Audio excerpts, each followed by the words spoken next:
agad siyang napansin bilang si Serena sa sikat na TV station. Ang ayos niyang tignan sa TV ngunit sa labas ay ganyan pala siya manamit. Saad nila, lumapit ang isang lalaki at bigla siyang sinampal, dahilan upang mapatomba siya sa sahig. Pumunta ka na naman ba dito para mag-spy? Tanong nila sa kanya. Hanggang pumasok si Romeo at sinabing, hindi ko inaasahan na ganyan ka pala Katindi. Kung hindi mo talaga kayang ituro kung sino ang spy sa kanila, hahayaan na lang kita sa kanila, at sila na ang bahala sa'yo.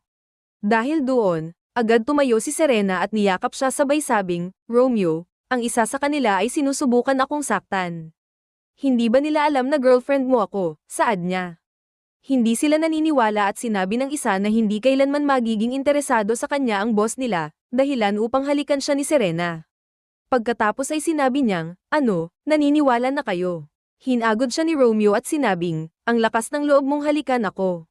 Bakit? Hindi ba pwede? Tanong ni Serena. Ayaw ko nang ginagamit, sagot niya.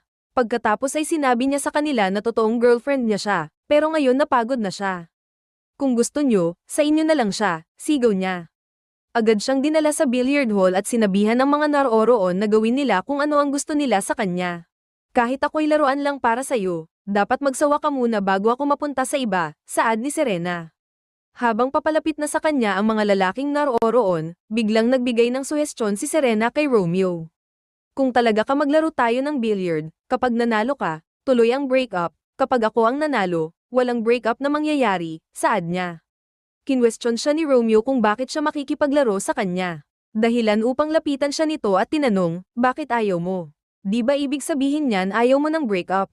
Tanong ni Serena. Hindi sumagot si Romeo kaya't agad inihayag ni Serena na ayaw ng boss nilang makipaghiwalay sa kanya. Dahil doon, tinanggap ni Romeo ang hamon at binalaan siya na binibigyan niya siya ng 10 minuto upang ituro ang spy, at kung hindi ay parang naghukay lang siya ng sarili niyang libingan. Hanggang mapatingin si Serena sa mga lalaking naroroon at nagtataka kung sino nga ba sa kanila ang spy. Matapos simulan ng laro ay binigay ni Romeo ang billiard stick kay Serena upang siya naman ang tamira. Habang patuloy na nag-iisip si Serena ay sinabihan siya ni Romeo na hindi siya mananalo sa laban. Dahil doon, siya ay pumosisyon habang tinatansya ang reaksyon ng bawat isa. Ngunit siya ay nataranta dahil ang lahat ay nakatingin na sa kanya.